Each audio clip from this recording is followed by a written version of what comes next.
ఇచ్చిన జీవోలే కాకుండా గడచిన ప్రభుత్వంలో దాచిపెట్టిన చీకటి జీవోలను కూడా ఈరోజు మేము అప్డేట్ చేసే పరిస్థితికి వచ్చాం. అవి కూడా ఆన్లైన్లో పెట్టాం. అధ్యక్ష దీనివల్ల ఏం జరిగిందని మీరు చూస్తే ఒక 12 ఇండికేటర్స్ చెప్తున్న ఎకనామిక్ ఇండికేటర్స్. 14-19లో 6 పైసలు ఎలక్ట్రిసిటీ డ్యూటీ వేసాం. అది కూడా ఎలక్ట్రిసిటీ బోర్డే తీసుకున్నారు. ఇప్పుడు వీళ్ళు వచ్చిన తర్వాత రూపాయి వేసి గవర్నమెంట్ తీసుకున్నారు. రెండోది వాటర్ టారిఫ్. అధ్యక్ష ఆ రోజు 1 కిలో లీటర్కి 40 రూపాయలు ఉంటే 120 రూపాయలు చేశారు. శాండ్ అధ్యక్ష ఫ్రీగా ఇస్తే 475 రూపాయలకు అమ్ముకున్నారు. ఆర్టీసీ బస్ ఛార్జెస్ 6 నుంచి 8 పైసలు 2.6 నుంచి 2.7 వరకు పెంచారు. ఫిస్కల్ డెఫిషిట్ 35,440 కోట్ల నుంచి 59,995 కోట్లు పెంచారు.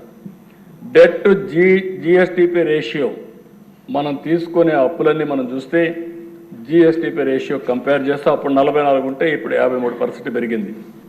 ఇన్ఫ్లేషన్ దీనివల్ల ఇబ్బంది అయ్యేది, పేదవాళ్ళు బాధపడతారు.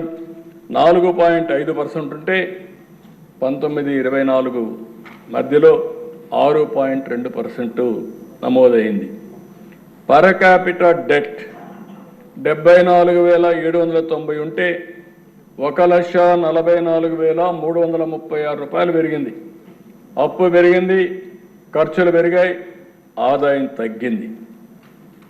అదే మరి అధ్యక్ష మీరు ఇంకో పక్కన చూస్తే పర్ క్యాపిటా ఇన్కమ్ గ్రోత్ 13.2% ఉంటే తెలుగుదేశం హయాంలో వీళ్ళు వచ్చిన తర్వాత 9.5కి తగ్గింది. అంటే ఆదాయం తగ్గిపోయింది, వ్యక్తిగత ఆదాయం తగ్గింది, రాష్ట్ర ఆదాయం తగ్గింది, ఖర్చులు పెరిగాయి, అనేక విధాలుగా అస్తవ్యస్తంగా. ఇండస్ట్రియల్ క్రెడిట్ గ్రోత్ 15.3% ఉంటే అది 6.8% తగ్గిపోయింది. పర్ క్యాపిటా కన్జంప్షన్ 9% ఉంటే 2% పడిపోయింది. యూనిట్ స్టార్టెడ్ ప్రొడక్షన్ 288 యూనిట్లు ఆ రోజు ప్రొడక్షన్కి వస్తే అవి 80కి తగ్గిపోయినాయి. ఇవన్నీ కూడా అధ్యక్ష ఇండికేటర్స్ అన్నీ మనం జిఎస్టిపితో ఎప్పటికప్పుడు మెషర్ చేస్తాం.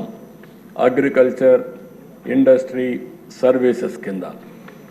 అగ్రికల్చర్లో అధ్యక్ష 16.6% తెలుగుదేశం పార్టీ హయాంలో growth rate, highest growth rate in the country agriculture. మేము వ్యవసాయం చేసాం, పొడిచాం అంటారు. ఏం పొడిచారు మీరు?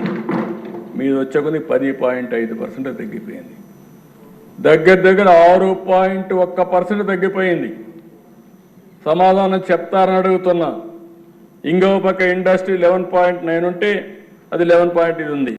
సర్వీసెస్ 11.9 ఉంటే 10.2 పడిపోయింది. మొత్తం అగ్రికల్చర్ కానీ అన్ని కలిపి అధ్యక్ష ఓవరాల్గా 13.5% గ్రోత్ రేట్ 5 సంవత్సరాలు. వీళ్ళు వచ్చిన తర్వాత 10.6% తగ్గింది.